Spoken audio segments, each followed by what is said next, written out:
بر محمد و آل محمد بلندتر صلوات۔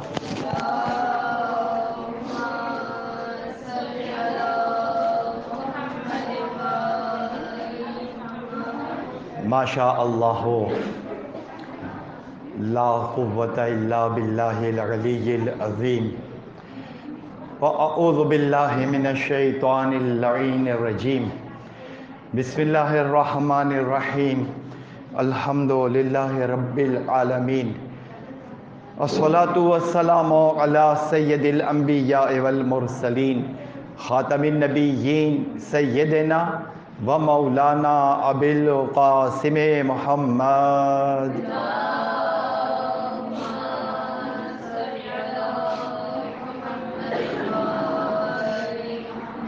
وَأَهْلِ بَيْتِهِ الطَّيِّبِينَ الطَّاهِرِينَ الْمَعْصُومِينَ الْمَوْلُومِينَ اما بعد فقد قال اللہ تبارک وتعالی فی کتابہ المبین وهو اصدق الصادقین وقولہ الحق۔ بسم اللہ الرحمن الرحیم۔ وَإِذِ ابْتَلَىٰ إِبْرَاهِيمَ رَبُّهُ بِكَلِمَاتٍ فَأَتَمَّهُنَّ قال انی جاعلک للناس اماما قال ومن ذریتی قال لا ینال عہد الظالمین۔ درود پڑھیے محمد و آل محمد پر۔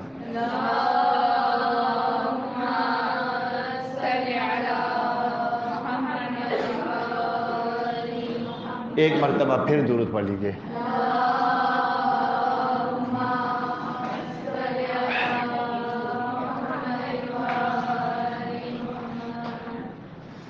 آج کا ہمارا موضوع علی اور مہدی ہے۔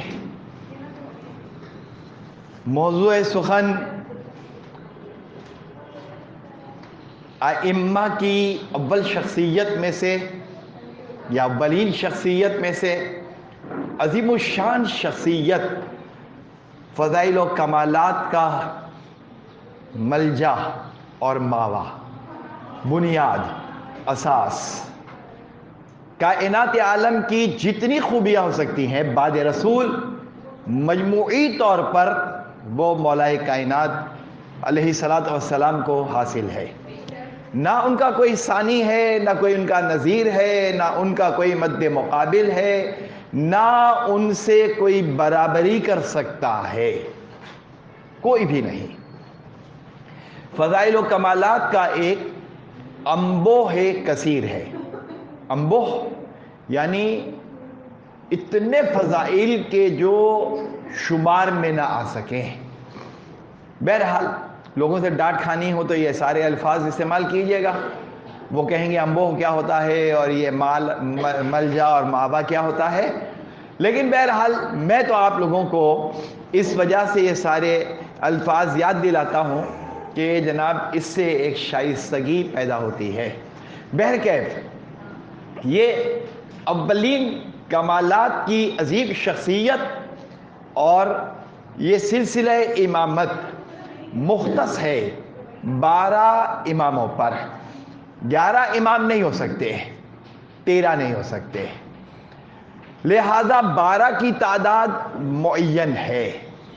اور کمال اور خوبی یہ ہے کہ جنہوں نے اہل بیت علیہ السلام کی امامت کو تسلیم نہیں کیا، انہوں نے بہت جوڑنے کی کوشش کی، بہت ملانے کی کوشش کی، لیکن 12 کا عدد پورا نہیں ہو سکا۔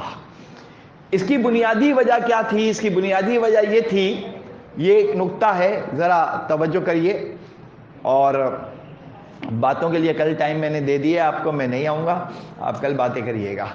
تو اب جناب علی توجہ سے سنیں، ایک لفظ بڑا اہم ہے، اور آج میں ایک نئی فکر آپ کو دے رہا ہوں، اور اگر آپ نے سمجھ لیا اس فکر کو تو میں بڑی بات تو نہیں کر رہا ہوں، لیکن جب میں نے اسے علماء کے درمیان بیان کیا تو علماء نے بھی اس کی بڑی تائید کی اور کہنے لگے کہ یہ عظیم الشان نقطہ ہے کہ جسے آج آپ نے بیان کیا۔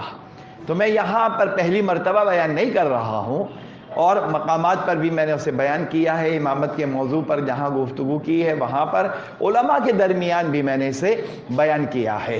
بہرحال آپ نے جو ہے وہ اگر توجہ کی تو یہ نقطہ آپ کی سمجھ میں آ جائے گا۔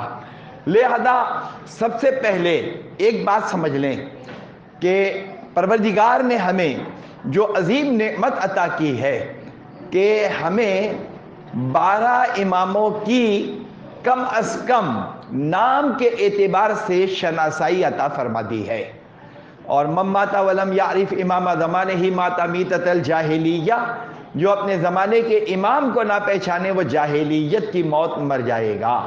جاہلیت کی موت کا مطلب یہ ہے کہ وہ بدو عرب مرے گا، دین پہ نہیں مرے گا، اور جو دین پہ نہیں مرے گا اس کا ٹھکانہ جہنم ہے۔ لہذا جو پورا اللہ کا نظام دنیا کے اندر نافذ ہونا چاہیے، چونکہ لوگوں نے قبول نہیں کیا، ہم نے قبول نہیں کیا، اس لیے وہ دین صحیح طرح سے نافذ نہیں ہو سکا۔ پچھلی گفتگو کو یہاں پر مد نظر رکھیں، اور جو ریکارڈنگ ہے فضا ذاکرہ کلاس میں ہے یا میرے چینل پر ہے، تو وہ ابھی چونکہ جو بچی ہماری جو کرتی ہیں وہ زیارات کے لیے گئی ہوئی ہے، وہ آ جائیں گی تو پھر اپلوڈ ہو جائیں گی۔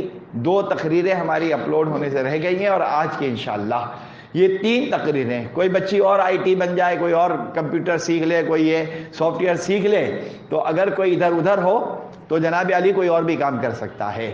یعنی ویڈیو جو ہے وہ تو میں خود سب اپلوڈ بھی کرتا ہوں، کٹنگ بھی کرتا ہوں، پیسٹنگ بھی کرتا ہوں، اس کے کلپس بھی بناتا ہوں، سب کچھ کرتا ہوں میں۔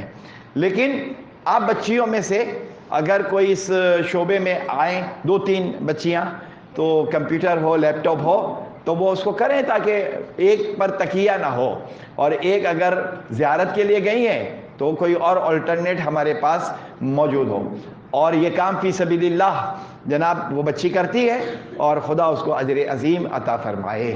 بہرحال وہ بچی میں کہتا ہوں میں نے دیکھا نہیں ہے اس کو، البتہ واٹس ایپ پر بس گفتگو ہوئی ہے، اور انہوں نے ابھی پوچھا کہ موضوع کیا رکھنا ہے، تو میں نے بتا دیا موضوع یہ رکھنا ہے۔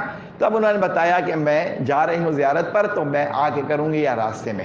بہرکیف میں جو بات بتا رہا ہوں وہ سمجھ لیں کہ ایک سلسلہ ہے جو منقطع نہیں ہو رہا، یہ ایک ایسی رسی کی بات ہے، اور ایک ایسا پیچ ہے، اور ایک ایسی گرہ ہے کہ جس کے اندر کوئی تعطل نہیں ہے، اور ہمارا بچہ اس کو یاد کرتا ہے، پہلے امام، دوسرے امام، تیسرے امام، چوتھے امام، پر سنانے لگتا ہے۔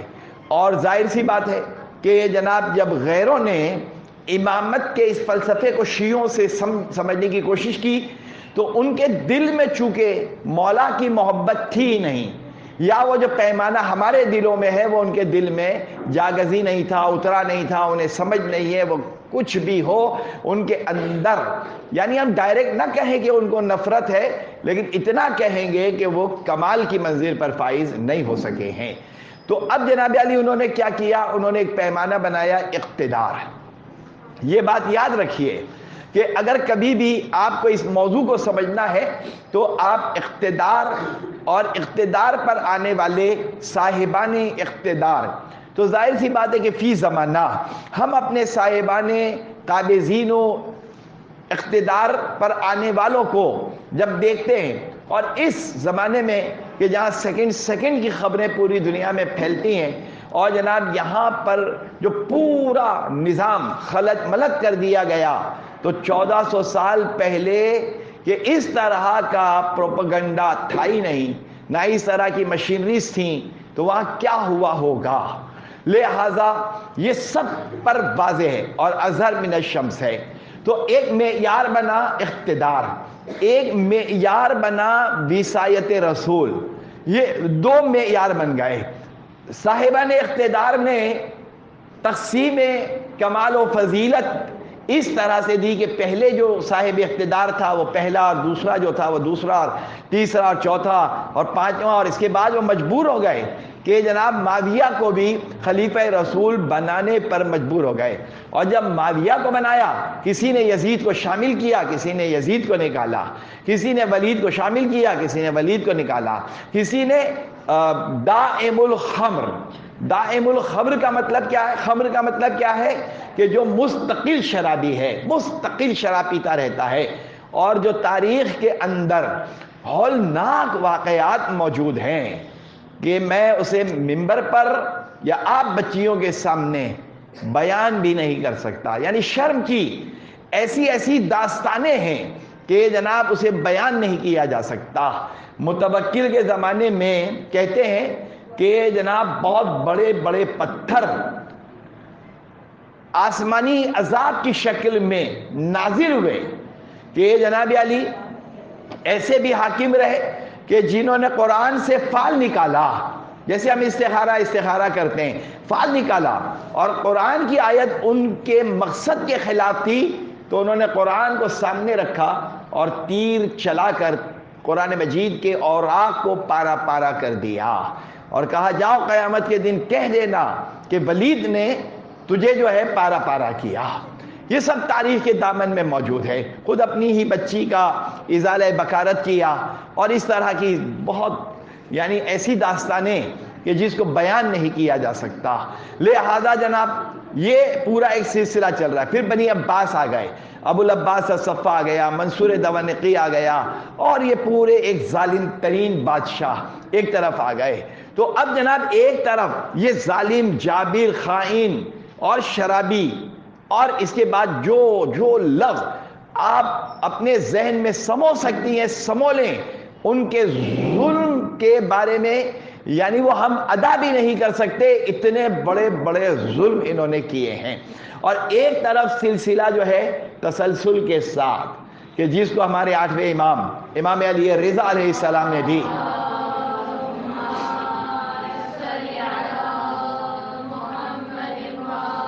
ارشاد فرمایا کہ میری حدیث میرے بابا کی حدیث، ان کے بابا ان کے بابا ان کے بابا مولا تک آ گئے، رسول اللہ تک آ گئے، جبرائیل تک آ گئے، خدا تک. تو ایک تسلسل ہے. اب آئیے میں 3 نقطے بہت اہم ہیں، سماعت فرمائیے. پہلا نقطہ، اور تینوں نقطوں کو میں ملاؤں گا. پہلا نقطہ یہ ہے کہ شریعت کی بنیاد 5 چیزوں پر مشتمل ہے. شریعت کی جو بنیاد ہے اس میں نمبر 1 واجب کے مقابلے پر حرام، یہ 2 ہو گئے.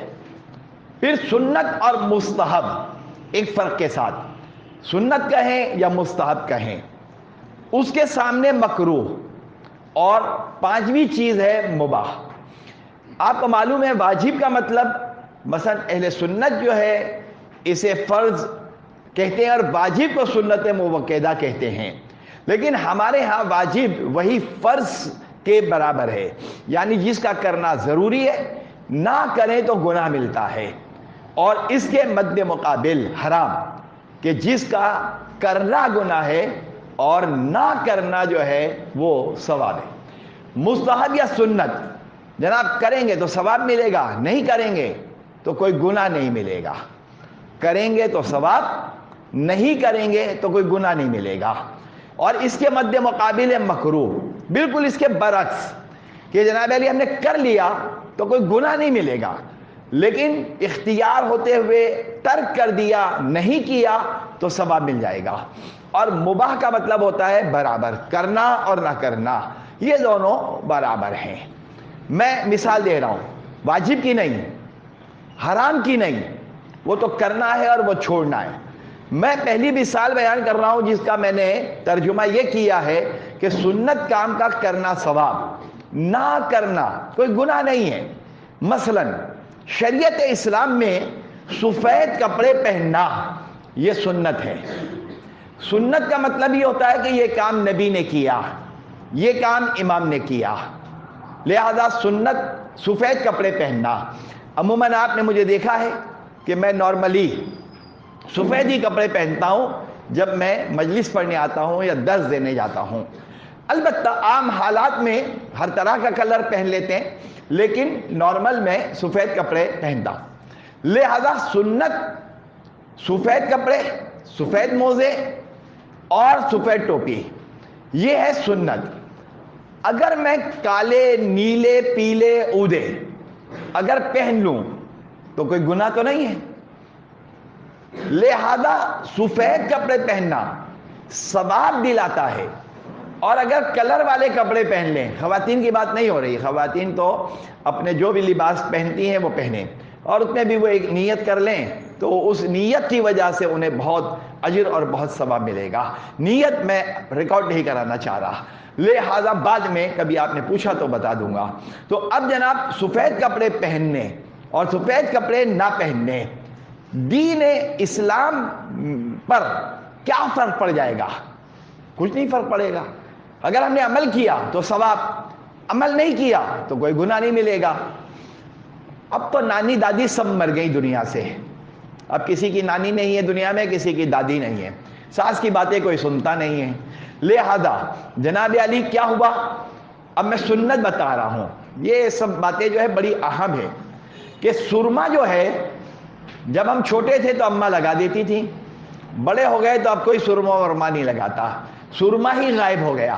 ہمارے گھروں میں پہلے سرما آیا کرتا تھا, تو اب تو کوئی سرما ہی نہیں آتا, ختم ہو گئے, وہ پیسے بچ گئے ہمارے, لیکن اور جگہوں پہ خرچ ہو گئے.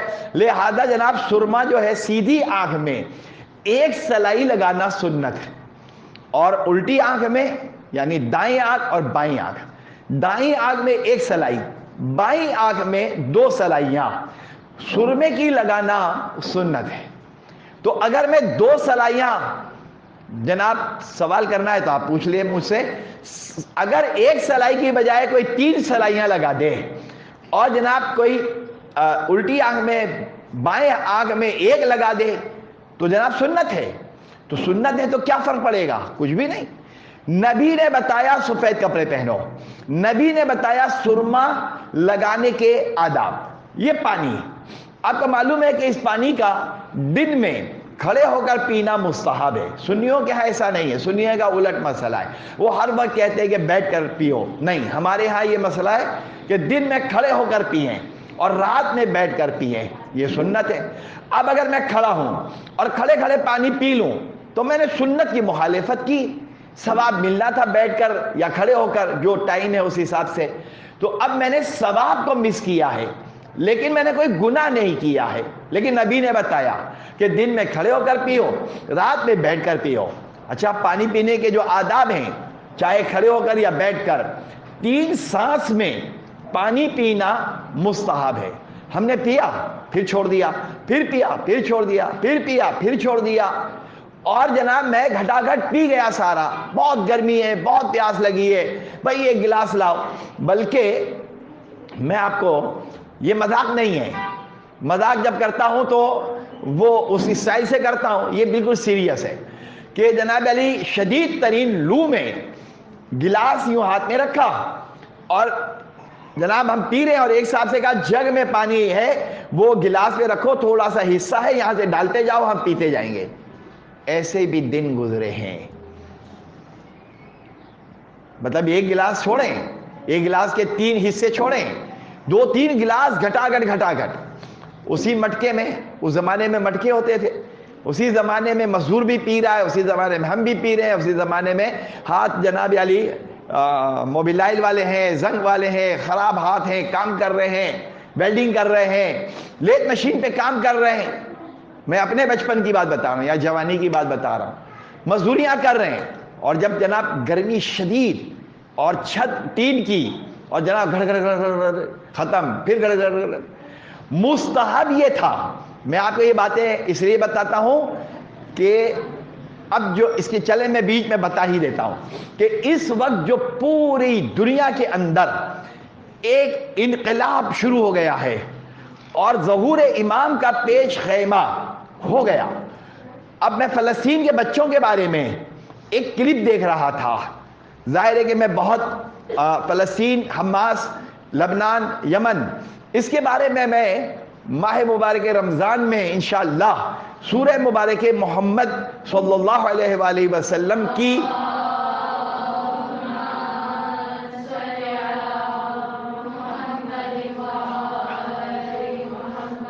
شرح بیان کروں گا. ویسے بھی یہ سورہ بڑا سخت ہے, بہت سخت سورہ ہے, لیکن حالات کے تناظر میں انشاءاللہ ریکارڈنگ کرواؤں گا اور وہ پھر گاہے بگاہے اپلوڈ بھی کروا دوں گا اس کو. لیکن میں جو موضوع میں نے تیار کیے ہیں یا کر رہا ہوں وہ بہت سخت ہیں, لیکن میں مجمع کے حساب سے اسے آسان بنا کر پیش کرنے کی کوشش کروں گا. تو بہرکیف, تو اب جناب علی یہ جو پانی ہے، اور پانی کے بیچ میں ایک بات لے کر آیا کہ جناب یہ جو فلسطین کے بچے جو ہیں نا تباہ ہو گئے، 30-40 ہزار لوگ شہید ہو گئے، اور ابھی میں نے جو کلپ دیکھا تھا آپ اس کو تصور بھی نہیں کر سکتی ہیں کہ وہ بچے، چھوٹے چھوٹے بچے 5 سال 6 سال 8 سال، وہ بکریوں کے گائے کے چارے کو کھا رہے ہیں۔ آپ نے سنا اور آپ کے چہرے، آپ کا مہرہ اس بات کی غمازی کر رہا تھا کہ آپ کو اچھا نہیں لگا۔ تو کیسی مصیبت کا وقت ہے ان لوگوں کے لیے۔ خدا ان کو آسانیاں عطا کرے اور اسرائیل کو نیست و نابود کرے، یہ ہماری دعا اور ہماری آمین۔ لہذا آپ کبھی دیکھیں تو وہ بچے کتنے شہید ہو گئے، کتنے زخمی ہیں، کیا ہے، کیا وہ ساتھ ہم برداشت کر سکتے ہیں؟ پھر کہتے ہیں عجل اللہم فرجہم، مولا آ جائیے، مولا آ جائیے۔ جب مولا آئیں گے اس سے پہلے سفیانی اور اس سے پہلے دجال اور جناب یہ شام کا جو لشکر ہوگا سفیانی کا، وہ تہس نہس کر دے گا۔ البتہ پاکستان پہ مہنگائی بہت ہوگی، ہو سکتا ہے بجلی نہ ملے، ہو سکتا ہے نیٹ نہ چلے، یہ سب ہوگا، لیکن بہرحال ہمیں کھانا ملے گا، چاہے وہ ایک روٹی جو آج 25 روپے کی مل رہی ہے 500 روپے کی ملے، لیکن روٹی ملے گی بہرحال۔ یہ میں نہیں کہہ رہا ہوں کہ ہم پر وہ سختی آئیں گی، ہم تو برداشت ہی نہیں کر سکتے۔ تو اب جناب علی مستحب جو بات بتا رہا ہوں کہ جناب علی پانی 3 گھونٹ پیے، 3 گھونٹ میں گلاس ختم کریں، اور ہر گھونٹ کے بعد سبحان اللہ پیا، سبحان اللہ پیا، سبحان اللہ، اور جب تیسرا گھونٹ مکمل کر لیا تو امام علی مقام پر صلوات اور قاتلین امام اور کربلا کے شہداء کے قاتلین پر لعنت، یہ دونوں مستحب ہیں معصوم کی روایت کے اعتبار سے۔ تو اس طریقے سے آپ دیکھیں کہ جناب علی کتنے مستحب ہیں، مثلا پانی پینے کے آداب، سرما لگانے کے آداب، اور اس طریقے سے کپڑے پہننے کے آداب، اور لباس کے لیے ایک ادب اور ہے کہ جناب جب لباس پہنیں اور پہننا شروع کریں تو مستحب ہے کہ بیٹھ کر لباس پہنیں۔ اب یہ مستحب ہے، نبی اکرم نے فرمایا۔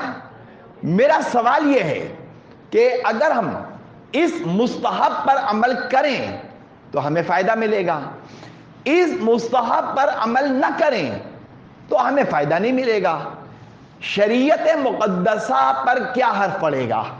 کوئی بہت بڑا فرق نہیں پڑنے والا، اس لیے کہ کاہی مستحب ہے۔ بالکل پیررل مکروہ پر آ جائیے۔ مکروہ کیا ہے؟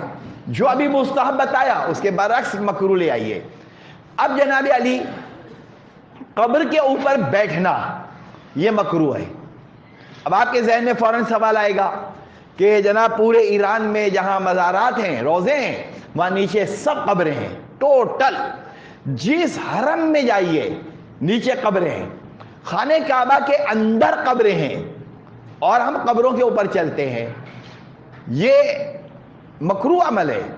اگر ہمیں پتہ چل جائے کہ ہم جا رہے وادی حسین، تو وادی حسین کا تو چلے سسٹم تھوڑا سا اچھا ہو گیا، تھوڑی اونچی قبریں بن گئیں، لیکن جناب علی اگر ہم جا رہے ہیں اور قبروں کے اوپر سے جا رہے ہیں چل کر، یا قبر پر بیٹھ گئے تو جناب مکروہ ہے، اچھا نہیں مانا گیا، لیکن بیٹھ جائیں تو کوئی گناہ نہیں ہے۔ اسی طریقے سے اب ظاہر ہے کہ بقرعید کو آنے کو تو دیر ہے، لیکن جانوروں کے ریوڑ جا رہے ہوتے ہیں۔ اچھا گاؤں کے جو لوگ ہوتے ہیں ان کو تو مستقل سابقہ رہتا ہے کہ جناب ان کے گھر میں 10 بکریاں ہیں، 2-3 گائے ہیں، وہ خود بکریوں کا دودھ پیتی ہیں، ہم لوگوں کو نہیں دیتی ہیں، لہذا جناب ہم تو مانگ کے بھی لے لیتے ہیں جب گاؤں جاتے ہیں کہ بھائی وہ دودھ پلاؤ، اس لیے کہ وہ دودھ جو ہے اتنا میٹھا اور اتنا گاڑھا ہوتا ہے کہ جناب کراچی والوں کو تو وہ نصیب ہی نہیں ہے۔ لہذا میں جاتا ہوں جب بھی تو کسی نہ کسی سے کہہ دیتا ہوں کہ بھائی وہ اصلی والا دودھ لے کر آ جاؤ۔ اچھا ملاوٹ وہاں بھی چل رہی ہے، لیکن چونکہ جن کے گھروں میں بھینسیں ہیں یا بکریاں ہیں وہ بہرحال بہت شاندار ان کا جو ہے وہ دودھ ہوتا ہے۔ تو اب جناب علی یہ بھیڑ اور بکریاں ایک ریوڑ جا رہا ہے، ریوڑ کا مطلب ہے قطار، بکریوں کی لائن جا رہی ہے، گائے کی لائن جا رہی ہے، اور ہم نے کیا کیا، ایک سنگ یوں پکڑا، دوسرے کا سنگ یوں پکڑا، اور بیچ میں سے ہم نکل گئے۔ مکروہ ہے، اچھا نہیں مانا گیا۔ سارے جانور چلے جائیں، اس کے بعد جناب وہاں سے گزرنا مستحب ہے، اور بیچ سے گزرنا مکروہ ہے۔ اچھا اگر ہم نے جانوروں کو ہٹایا اور بیچ سے چلے گئے تو ہم نے کوئی گناہ کا کام تو نہیں کیا. نبی اکرم نے ہزاروں نہیں لاکھوں سنت بیان کی ہے، ہزاروں نہیں لاکھوں مکروہ بیان کی ہے کہ دین پر یا سنت یا مکروہ پر عمل کرنے سے فائدہ ہوگا یا ترک عمل کا فائدہ ہوگا. لیکن اگر ہم نے عمل کر لیا تو کوئی بہت بڑا نقصان نہیں ہونے والا ہے. اب آپ نے کرنا کیا ہے؟ میں نے آپ کو 3-4 مستحب بتا دیے، 3-4 مکروہ بتا دیے. اب آپ کو بنانا ہے ایک اشرا.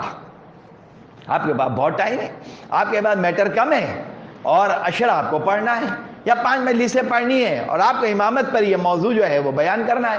تو آپ سیدھی تہذیب الاسلام نامی کتاب نکال لیں اور تہذیب الاسلام نامی کتاب علامہ مجلسی کی نکالیں اور اس کے باب میں جائیں. ہر چیز کے اندر مثلا جانور پالنے کا طریقہ، گھوڑے، بھینس، بکریاں اور جناب کبوتر پالنے کا طریقہ، مینا پالنے کا طریقہ، نبی کے گھر میں کون سے رنگ کے کبوتر تھے، یہ ساری چیزیں تہذیب الاسلام میں لکھی ہوئی ہیں.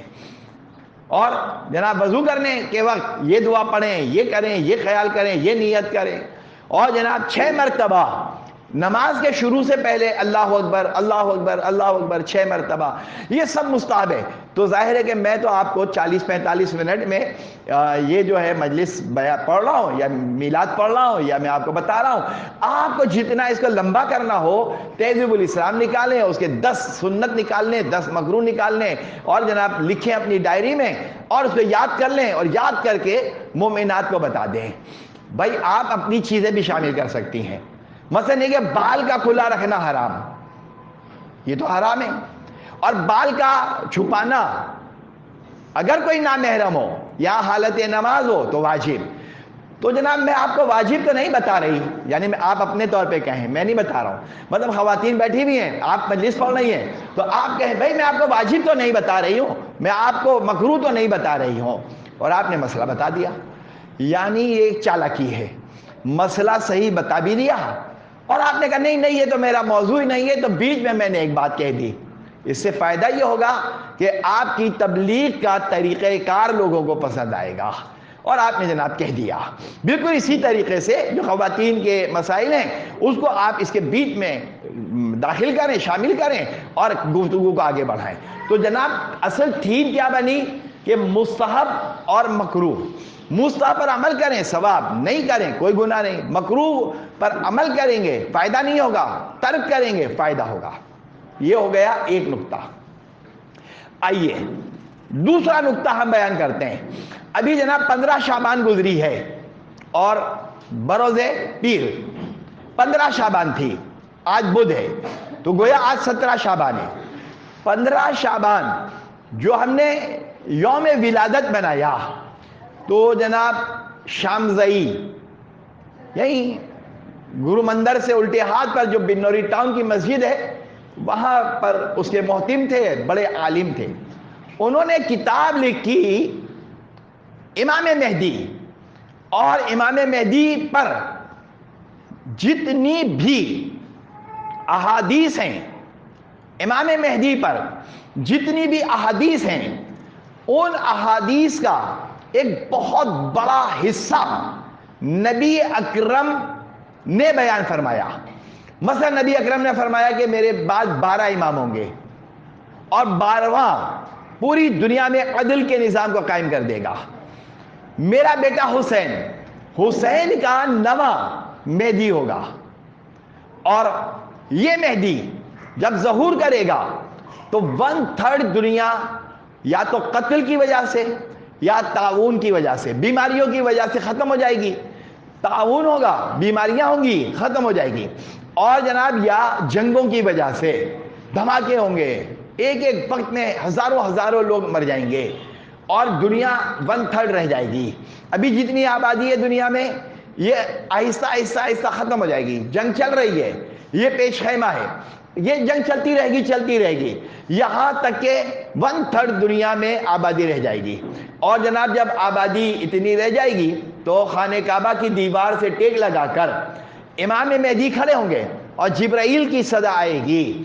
جو پچھلے ہفتے میں نے ایک بات کہی تھی کہ ایک عورت جو ہے اس نے اپنی جوتیاں، اپنا بٹوا، اب پیسے کتنے رکھے تھے یہ مجھے نہیں پتا بھائی، میں نے تو پڑھا ہے تو پیسے ویسے مجھے نہیں پتا کتنے تھے اس کے پاس، لیکن اس نے تیاری کی ہے کہ امام کی آمد کا اعلان ہو اور میں جھٹ پٹ بادل پر سوار ہو کر چلی جاؤں۔ تو اب جناب علی میں تیاری کر رہی ہوں یا میں تیاری کر رہا ہوں؟ تو اب اس طریقے سے آج 1185 سال ختم ہو گئے، 1185 ایئرز کیسے؟ 260 میں امام کی غیبت ہوئی، غیبت صغرا 69 ایئرز 69 سال رہی، 329 ہجری سے غیبت کبرا شروع ہو گئی، اور امام کے جو چوتھے نائب تھے علی بن محمد سیمری، ان کے پاس امام کی توقیع آئی، توقیع یعنی خط آیا، اور اس میں لکھا کہ 6 دن کے بعد تمہارا انتقال ہو جائے گا، اور اب کوئی نائب خاص نہیں ہے۔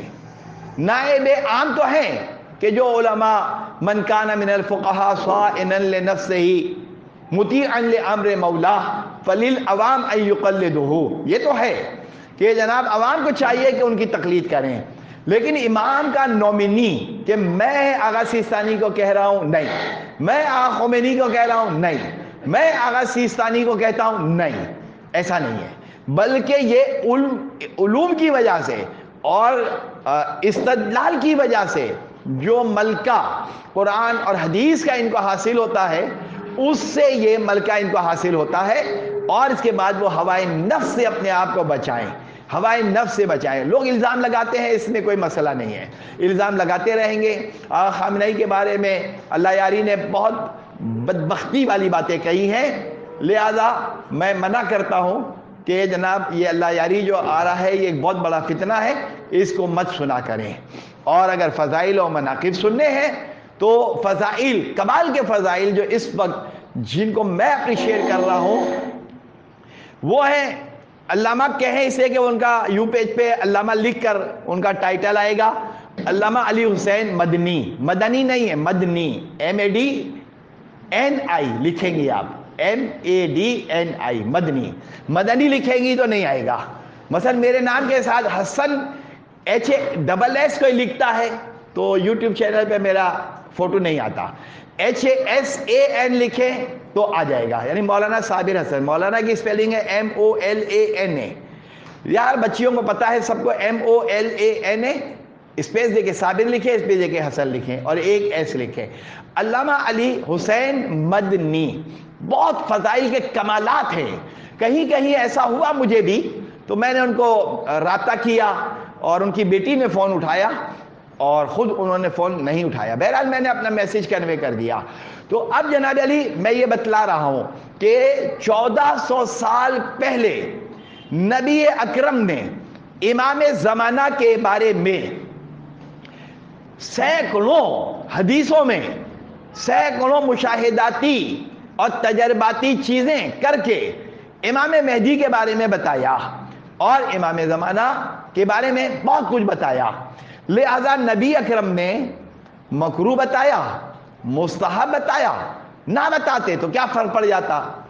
اور جناب اب بہت توجہ سے اس کے بعد کا تیسرا نقطہ، اور اس کے بعد میں تینوں نقطے کو ملاؤں گا اور یہ بات ہماری انشاءاللہ مکمل ہو جائے گی، آیت کا حوالہ، آیت کا ترجمہ پیش کر کے خدا حافظ شما، اس لیے کہ کچھ ضروری کام سے میں جا رہا ہوں، لہذا جناب میں یہ 2 نقطے ابھی جو میں نے مکمل کیے ہیں، یاد رکھیے کہ نبی اکرم نے سینکڑوں مستحب بتائے، سینکڑوں واجبات بتائے، نبی اکرم نے 1185 سال ختم ہو گئے، ایک آنے والا منجی آئے گا، ایک ہادی برحق آئے گا، میرا 12واں نمائندہ آئے گا، زمین کو عدل و انصاف سے پر کر دے گا، اور جناب ہریالی ہوگی، زکوٰۃ لے کر لوگ کھڑے ہوں گے، زکوٰۃ لینے والا کوئی نہیں ہوگا، اور جناب ایک ہی گھاٹ پر بکری اور شیر پانی پیے گی، یہاں تو ساس اور بہو ایک گھر میں رہنے کے لیے تیار نہیں ہے، تو جناب علی یہاں پر تو نندے اور دیورانی اور جیٹھانی ایک گھر میں رہنے کے لیے تیار نہیں ہے، تو جناب تو شیر جو ہے وہ اور بکری کہ جو جانی دشمن ہیں، جناب ایک دوسرے کو چیر پھاڑ ڈالیں، لیکن وہ امام آئیں گے تو پھر جناب امام کے اس زمانے میں جناب یہ سب ایک ہی گھاٹ پر پانی پئیں گے۔ تو اس کا مطلب یہ ہوا کہ ہمیں انتظار کرنا چاہیے امام کا، تاکہ یہ سارے معاملات ختم ہو جائیں۔ لیکن میں نہیں کہہ رہا ہوں انتظار کریں، نہیں، جو کام ہمیں کرنے ہیں وہ تو بہرحال کرنے۔ اچھا، اب تیسرے نقطے کا آغاز کر رہا ہوں، ایک مرتبہ درود پڑھیے۔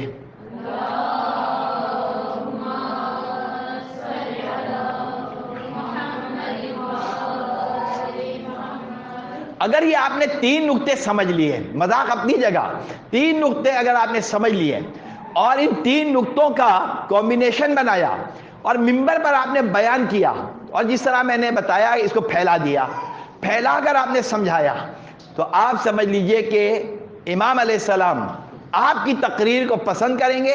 لوگ کرے نہ کرے اس سے ہمیں مطلب نہیں ہے، ہم تو امام کی رضا چاہتے ہیں۔ تو اب تیسرا نقطہ سنیں۔ پہلا نقطہ کیا تھا کہ مستحب بتائے، مکروہ بتائے، کوئی فرق نہیں پڑتا اگر ہم عمل کریں یا نہ کریں۔ اور 1400 سال کے بعد 1185 سال تو ہو گئے، اور ہماری تمنا ہے کہ امام کا ظہور ابھی ہو جائے، آج ہو جائے، اسی لمحے ہو جائے، لیکن ہمیں نہیں معلوم کہ امام کا ظہور کب ہوگا۔ ہو سکتا ہے کہ 2000 سال لگیں، 3000 سال، 4000، پتہ نہیں کب آئیں گے۔ تو ہزاروں سال بعد آنے والے امام کا تذکرہ نبی اکرم نے کیا۔ ادھر نبی اکرم کا وصال ہوا، نبی کی آنکھ بند ہوئی، اور جناب امت نے کیا کیا؟ دنیا کے سارے کام چھوڑے، سارے کام چھوڑ کر، حتیٰ کہ نبی اکرم کو غسل بھی نہیں دیا، نبی اکرم کی نماز جنازہ میں بھی شریک نہیں ہوئے، نبی اکرم کو چھوڑ کر فقط 3 4 5 لوگ تھے کہ جناب وہ گھر کے اندر موجود تھے، مولا گھر میں تھے، انصار بھی چلے گئے، اصحاب بھی چلے گئے، مکے والے جو مدینے آئے تھے وہ بھی چلے گئے، مدینے کے رہنے والے وہ بھی سب چلے گئے۔ کہاں جا رہے ہو بھائی؟ رکو رکو، نبی کا جنازہ پڑا ہوا ہے۔ نہیں، پہلے حکومت کے معاملات طے ہو جائے، پہلے اقتدار کا حلوہ بڑھ جائے، اور اس کے بعد حلوہ مانڈا ہو جائے، پھر نبی کو دیکھیں گے، بعد میں دیکھیں گے۔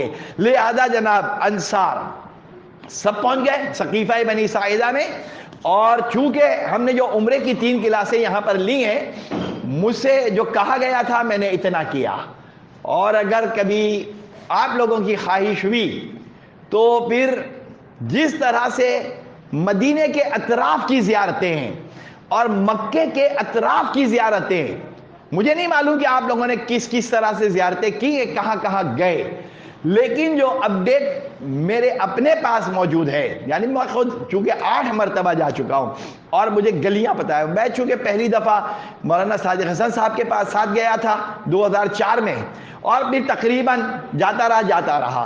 کورونا سے پہلے تک 2019 میں جنوری میں بھی گیا تھا، مارچ میں بھی گیا تھا، کارمن والے جو ہے لے جاتے ہیں تو میں چلا گیا تھا۔ تو اب جناب علی میں آپ کو بتاتا کہ سقیفہ بنی ساعدہ کی وہ منزل ہے کہاں، اور وہ باغ بنا ہوا ہے آج۔ دیکھیے اگر آپ مسجد علی پہ کھڑی ہو جائیں، مسجد علی آپ یقیناً گئی ہوں گی، وہاں پہ کچرا کنڈی تالا لگا ہوا ہے۔ مسجد غمامہ پیچھے کی طرف ہے۔ 3 چیزیں ہیں مسجد غمامہ کی خاص۔ مسجد غمامہ سے یوں ذرا گھوم کر آ جائیں تو وہ سامنے ایک ابو بکر کی مسجد ہے، وہ ٹیڑھی بنی ہوئی ہے، پلٹ کر آ جائے تو مسجد علی سفید رنگ کی بنی ہوئی ہے، تالا لگا ہوا ہے، کسی کو جانے کی اجازت نہیں۔ اس کے بالکل سامنے جائیں تو ایک بہت بڑا پارک ہے، وہی پارک تھا جو سقیفہ بنی ساعدہ تھا۔ یہ جو ابو بکر والی مسجد ہے اس کے برابر میں ابو بکر کا ٹھیلا تھا، ٹھیا تھا، کھوانچا تھا۔ یہ جو چھاپڑے لگاتے ہیں امرود والے، پھل والے، ایسا ان کا ٹافیوں کا ایک ٹھیلا تھا، یہ ٹافیاں کھلاتے تھے۔ تو اب جناب سقیفہ بنی ساعدہ جو ہے سامنے، تو ساری امت انصار اور اصحاب یہ سب وہاں چلے گئے۔ ارے نبی کا غسل تو دے دو، نہیں، نبی کے غسل سے بھی زیادہ یہ مقدم ہے کہ جناب ہم خلافت کا بٹوارہ کر لیں، اور نبی کی وفات کے فوراً بعد ایک لمحہ بھی، ظاہر ہے کہ نظام جو ہے خلیفہ کے بغیر نہیں رہ سکتا۔ اے صحابیو آپ کو بڑی فکر ہے، اے انصار آپ کو بڑی فکر ہے۔ یہ فکر کسے ہونی چاہیے؟ یہ فکر ہونی چاہیے رسول اللہ کو۔ آپ نے ٹائم ضائع نہیں کیا اور ثقیفہ میں خلافت کا بٹوارا کیا، تو جناب یہ کام تو نبی کا تھا، نبی کا دین ہے، نبی کی شریعت ہے، نبی نے زحمتیں اٹھائی ہیں. آپ نے کیا کیا؟ کچھ جنگوں میں آپ نے حصہ لیا، تو نبی یہ کام کر کے گئے؟ انہوں نے کہا نہیں کر کے گئے. چلے بھائی یہ ساری بچیاں میرے ساتھ چلے، آج ہم لوگ پکنک پہ جا رہے ہیں. کہاں جا رہے ہیں پکنک پر؟ نبی کے گھر چلتے ہیں. یا رسول اللہ یہ ساری بچیاں جو ہیں ان کو میں لے کر آیا ہوں، اور آپ سے ایک سوال پوچھنا چاہتا ہوں ان بچیوں کے توسط سے. اللہ کے رسول نے کہا بھائی پوچھو، کیا پوچھنا ہے؟ کہا کہ یہ جو لوگ ہیں انصار اور یہ قریشی اور یہ اصحاب، انہوں نے آپ کی آنکھ بند ہوتی ثقیفہ میں میٹنگیں کی اور خلافت کا بٹوارا کیا، تو آپ کو آپ کے دین کی کوئی فکر نہیں تھی؟ آپ کو آپ کے دین کی کوئی پریشانی نہیں تھی کہ جناب وہ دین جو ہے وہ محفوظ ہاتھوں میں رہے؟ آپ کو پرواہ نہیں ہے یا رسول اللہ؟ یہ ہماری سمجھ میں نہیں آتا. توجہ سے آپ سن رہی ہیں ماشاءاللہ، یہ بہت کام آنے والی بات ہے. تو اب اللہ کے رسول کہیں گے دین میرا نہیں تھا، شریعت میری نہیں تھی. اللہ جانے اللہ کا دین جانے، اللہ جانے اللہ کی شریعت جانے، اللہ جانے اللہ کے خلیفہ جانے. تو ہم یا رسول اللہ آپ چلیں ہمارے ساتھ، آپ چلیں ہمارے ساتھ. کہاں جانا ہے بھائی بتاؤ؟ ارے اللہ کے پاس چلتے ہیں بھائی، یہیں بیٹھ کے اللہ سے بات کر لیتے ہیں. میں نبی ہوں، میں تمہاری بات اللہ سے کرا دوں گا، میں وسیلہ ہوں، میں واسطہ ہوں، وہی آ جائے گی.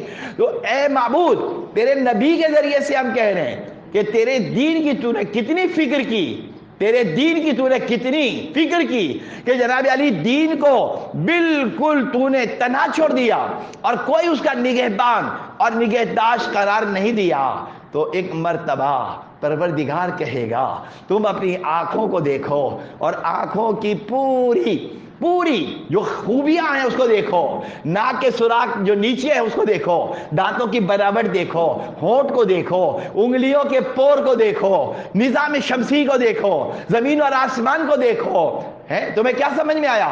کہا ہمیں تو یہ سمجھ میں آیا کہ پوری دنیا منظم ہے اور جناب کوئی چیز ابس بیکار نہیں ہے، ہر چیز کا دوسری چیز کے ساتھ رابطہ ہے. تو اے میرے بندو یہ کیسے ہو سکتا ہے کہ میں نزلہ نکالنے کے لیے ناک کے سوراخ کی ترتیب نیچے کروں تاکہ انسان کو پریشانی نہ ہو، اور جناب میں دل کی دھڑکنیں آپ کی برقرار رکھوں تاکہ آپ زندہ رہیں، اور جناب رومال پکڑنے کے لیے میں انگلیوں کے پور بناؤں تاکہ جناب یہ موبائل جو اب بہت یوز ہو رہا ہے، یہ موبائل جو ہے یہ آپ کے ہاتھ سے گرنے نہ پائے. اللہ کہے گا یہ موبائل آپ کے ہاتھ سے گرنے نہ پائے، اور جناب آپ جو ہے اپنے ہاتھ میں یوں موبائل پکڑیں. اگر یہ انگلیاں سیدھی ہوتی تو میں یوں موبائل کیسے پکڑ سکتا تھا؟ پکڑ ہی نہیں سکتا. لہذا جناب یہ انگلیاں مڑی اور میں کان پہ لے گیا ہیلو ویلو سیلو. اب جناب علی یہ میں نے یہ سب کچھ کیا تو اللہ کہے گا کہ جناب میں نے جب کسی چیز میں نقص پیدا نہیں کیا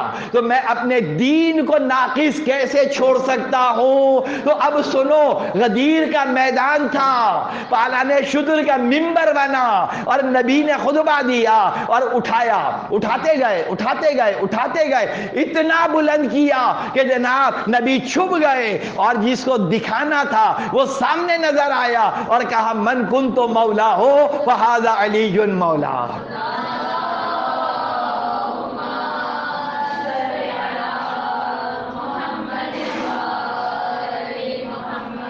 میں نے دین کو ناقص نہیں بنایا، میں نے دین کا نگہبان چھوڑا، دین کا نگہبان رکھا، دین کا نگہبان دیا. کیا تم نے نبی کی یہ حدیث نہیں سنی؟ بسم اللہ الرحمن الرحیم انی تارکن فیکم مستقلین کتاب اللہ وعطرتی اہل بیتی ما ان تمسکتم بہما لن تضلوا بعدی ولن یفترقا حتی یرد علی الحوض. میں تمہارے درمیان دو چیزیں چھوڑ کے جا رہا ہوں، ایک اللہ کی کتاب اور ایک میرے اہل بیت. تو اللہ تو کتاب چھوڑ کے جا رہا ہے، اس کے ساتھ ساتھ اہل بیت کو چھوڑ کر جا رہا ہے. اور اس حدیث کا آخری فقرہ کیا ہے؟ ان لوگوں سے پیوستہ ہو جاؤ، قرآن سے وابستہ ہو جاؤ، قرآن کا مہینہ آنے والا ہے. قرآن کیسے پڑھنا ہے وہ انشاءاللہ اگلے درس میں، میں خطبہ شعبانیہ بھی لے کر آیا تھا، لیکن اگلے درس میں انشاءاللہ، چونکہ ماہ مبارک رمضان کی آمد ہوگی اور وہ ہمیں اس وقت یہ سارے کام کرنے ہیں۔ تو اب جناب علی میں نے تو دین کو ناقص نہیں چھوڑا، اور میں نے دونوں چیزیں، حفاظت قرآن کے لیے اہل بیت کو چھوڑا اور اہل بیت کے قصیدے کے لیے قرآن کی آیتوں کو اتارا۔ یہ ایک دوسرے سے جدا نہیں ہو سکتے۔ اے دنیا والو، ارے میرا نبی ہزاروں سال بعد آنے والے نبی امام کے بارے میں بتاتا ہے، میرا نبی سنت اور مستحب اور مکروہ یہ ساری باتیں بتاتا ہے، تو یہ کیسے ہو سکتا ہے کہ جو ہزاروں سال بعد آنے والے مہدی کا تو تذکرہ کر کے جائے اور اپنے بعد کسی کو خلیفہ بنا کر نہ جائے؟ یہ ممکن نہیں ہے۔ لہذا تم غلط ہو، غلط راستے پر ہو، غلط شاہراہ پر ہو، اور جو علی کی ولایت کے ماننے والے ہیں وہ حق پر قائم ہیں اور اسی راستے پر زندگی گزار رہے ہیں۔ والسلام علیکم ورحمۃ اللہ وبرکاتہ۔